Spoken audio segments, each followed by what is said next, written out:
Welcome, Evan from Walter's Workshop.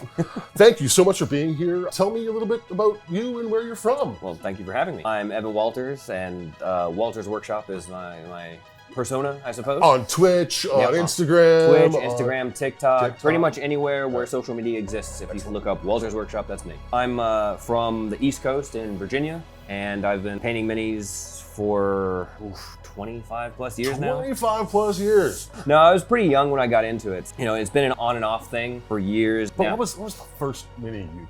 Or do you remember the first mini you remember? I do. The very first one was for a game long since passed, to my knowledge, called Warzone. Warzone. They had the metal blister packs and stuff, and there was a big guy with a Gatling gun just holding it like this, and he got, a big strong man. It looks like something like Arnold Schwarzenegger kind of thing, and that was it. I painted his Gatling gun purple. Purple Gatling guns? Why not? And just tried my best. Excellent. And that led to this. That led to this. I'd probably say I started taking painting like really seriously in probably about the past 4 or 5 years. Okay. So. And now into competitions. I understand you've had quite a bit of a competition journey. Yeah. That was kind of my goal. As a kid, you see all these amazing competition pieces, and maybe one day I can be featured in that kind of thing. And so that's where I wanted to be. And I was like, you know what? If I don't start now, when am I going to start it? So I just started, and I entered my first painting technically, as a kid, my very first painting competition was the Golden Demon in Baltimore as a young blood. I got a runner-up. Wow. At the time, they didn't have like big trophies and stuff like they do now. Right. But you got your names on the rolls right away. Yeah, exactly. Well, it wasn't until many, many, many years later that I kind of really dedicated and entered a painting competition, which was the Resin Beast. I got best for Conquest. I got the best in show for my Apex Predator, and it did well, obviously. But I kind of as like, I have it, I might as well enter it, was my unit of force-grown drones. Ooh. I entered them, and they ended up getting first place for the unit category. That's amazing. Yeah, that was really kind of the moment that confirmed for me that I could do this. Do you let your competition pieces spring purely from what you would want to paint, or do you look towards some of the rubrics or modern styles to try and achieve a competition placing? When it comes to like competition pieces, for me, usually it kind of depends on what category I'm planning on entering. I usually start with whatever inspires me first, and then see if it'll fit into a category somewhere.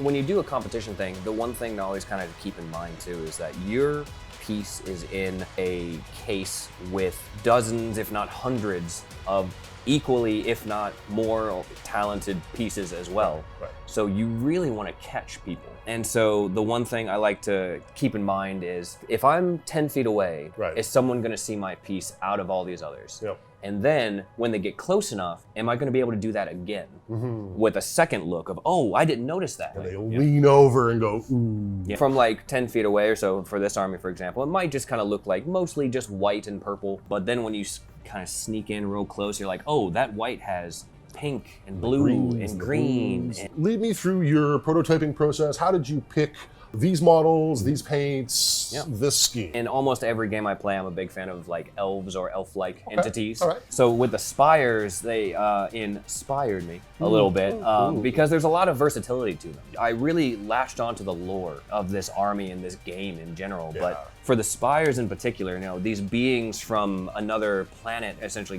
web-wayed over here and colonized. Shut the door behind them. So They're not nice. Yeah, they're not good guys.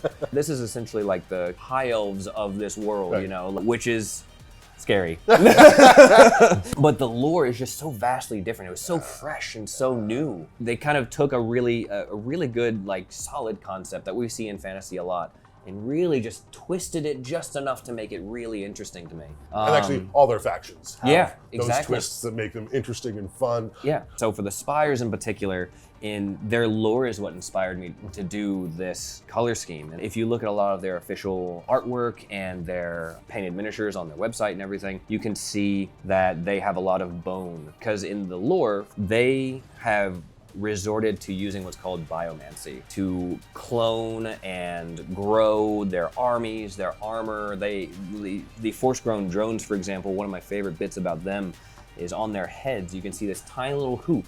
And that's because that's where they get hooked to go and be dragged along assembly lines to make more clones. Knowing that the actual spires in this world don't actually typically go into combat themselves, they pilot these Avatara instead. Knowing that and knowing how they are so self-preserving and also kind of cutthroaty with each other. Yeah, all that high politics. Yes, indeed, those high kind of Game of Thrones style politics.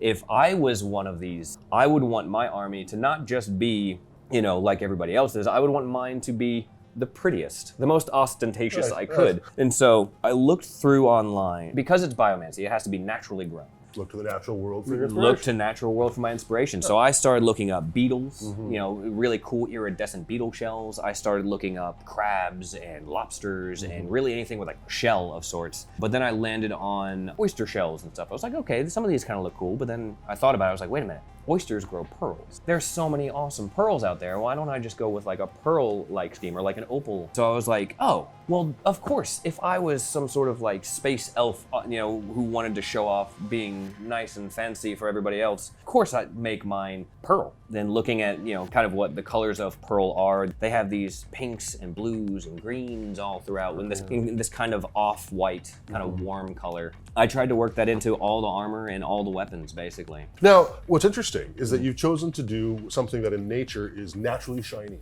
but you've used all matte paints. Yep. Tell me about some of the tools and paints that you use to realize this vision. I know that there's iridescent paints out there. There's some really cool paint jobs with those iridescent paints, and I like to see those a lot, but for me, I have a hard time working with those because I'm trying to keep the lighting perspectives and things like that where I want it to go, and when you have an iridescent or metallic paint, that's why I don't use a lot of metallics either, is because I have a hard time controlling it. I tried to find some really good matte style paints. I don't use airbrushes all that often, except for maybe just a prime. It's pretty much just all brushes and paints on the wet palette. And mostly glazed colors on top of dark base coats. Yeah, exactly. So what I'll start out with is I will block off the colors because there are so many colors within the white. I will typically try to go with the greens kind of in the shadows and then work up kind of the blues into the midtones a little bit and then pinks into the highlights. And then I'll blend the three together a little bit. So you get some purples in there, you'll get some kind of like turquoises here and there kind of thing. And then I brighten them all up and then just kind of glaze up from there the off-white color, and then final highlights with just a barely off-white of white sands from Scale 75. White sands. I hear that's one of your favorite paints. It is one of my favorite paints. My two favorite paints are white sands from Scale 75 because there's nothing that highlights better.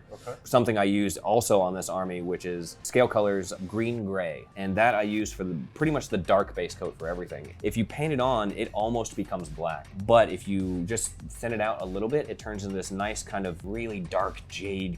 Both of those colors are used in this army, and this army would not have the cohesiveness it does without those two colors. So that green gray is in the base a lot. Yeah, so you can particularly see it in the masks of the Avatara.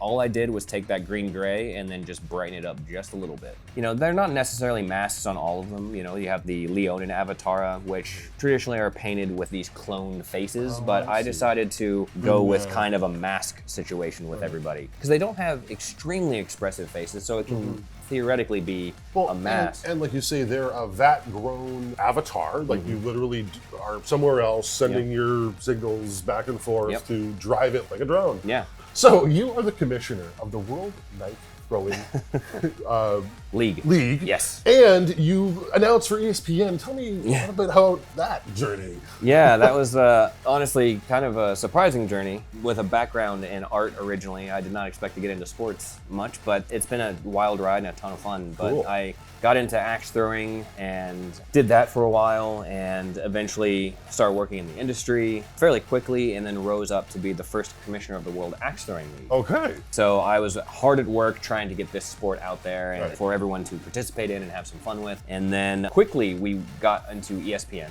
Okay. And at the time, it was still fairly new. It was kind of, it's still, niche, but it was a lot more back then.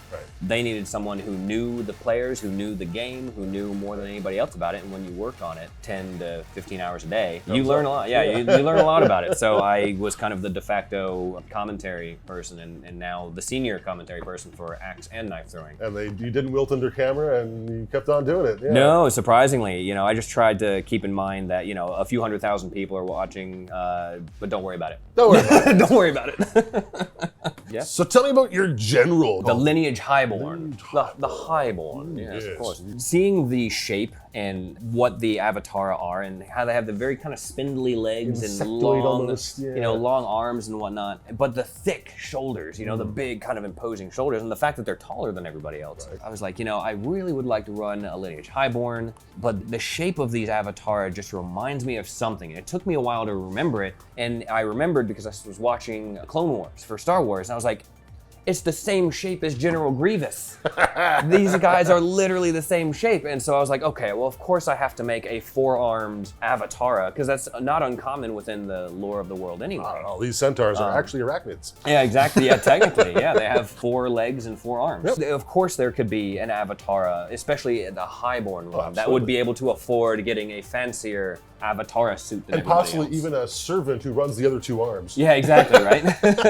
The subtle nod to that also, well, not so subtle nod, is I sculpted his mask to look like General Grievous's mask, but within the Spire's lore. Yeah, it totally fits. The swords also, while I typically went with the pearl on everything, I just stuck with the greens and blues to also mimic the General stolen Grievous. lightsabers of Grievous. Yeah. Excellent. The Grievous General now leads an army of clones. Fantastic.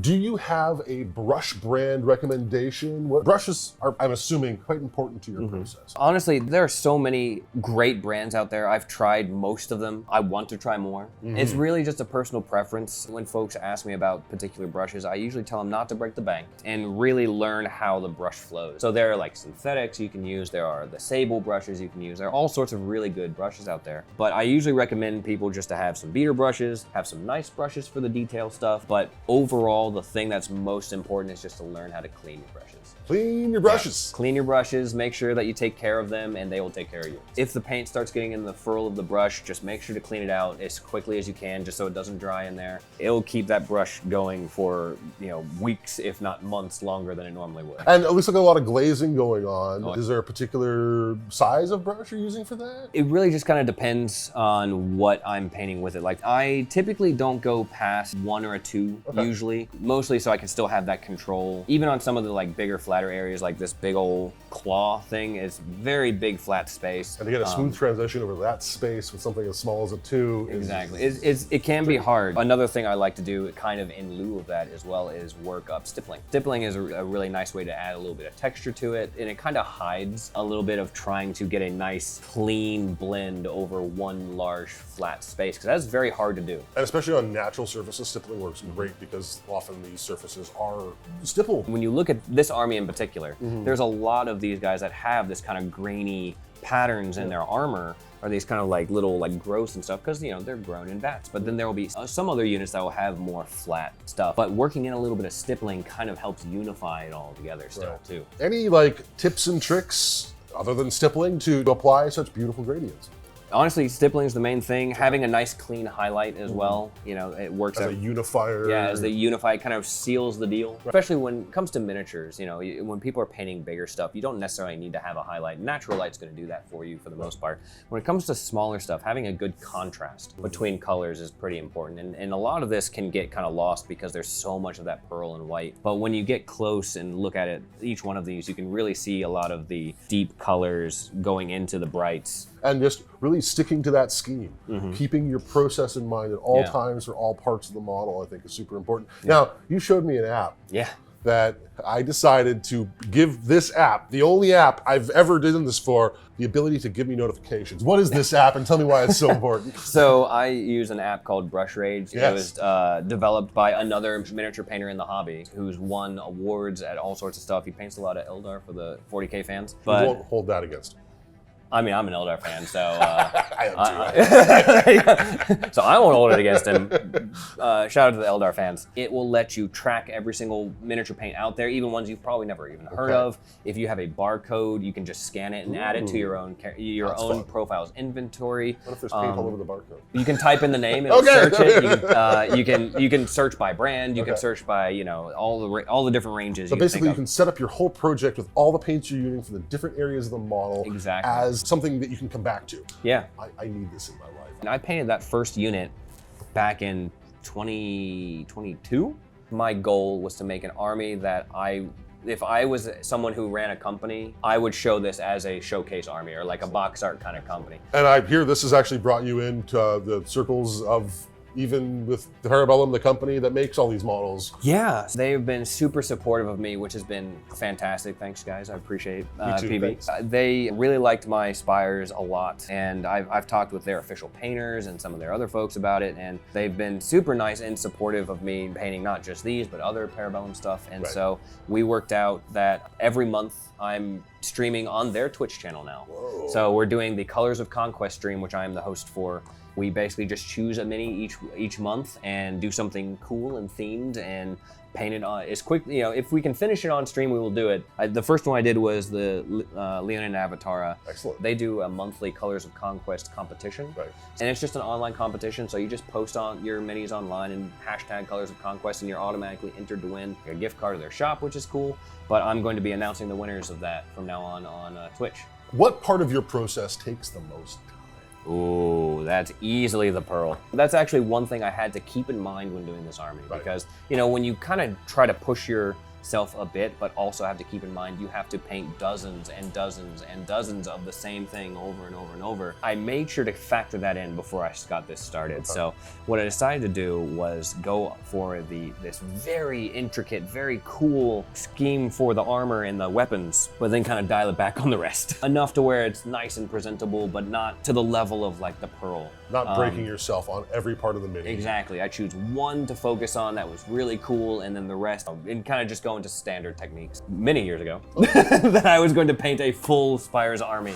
And ta-da! Ta-da, here they are. So now I am finally at that point, and You're just in the fully painted club. There is no gray plastic here. Yep, that's right. This is a fantastic example of how much you can express yourself, how much love and attention you can put into your hobby, and trying to bring that to the world, I think, is really commendable. Thank you so much for showing us. Thank you. I appreciate you bringing me in here and showing off the stuff I've been working so hard on. Any final thoughts? If you happen to want someone to hang out with and paint online, I'm streaming typically 2 or 3 times a week on Twitch at Walter's Workshop. Walter's Workshop. I also do a lot of just fun TikTok videos, and you can find a lot of my pieces on Instagram as well. Basically, anywhere social media is sold, I am Walter's Workshop on that. Other than that, the only thing I have left to say to anybody is just paint on. Paint on.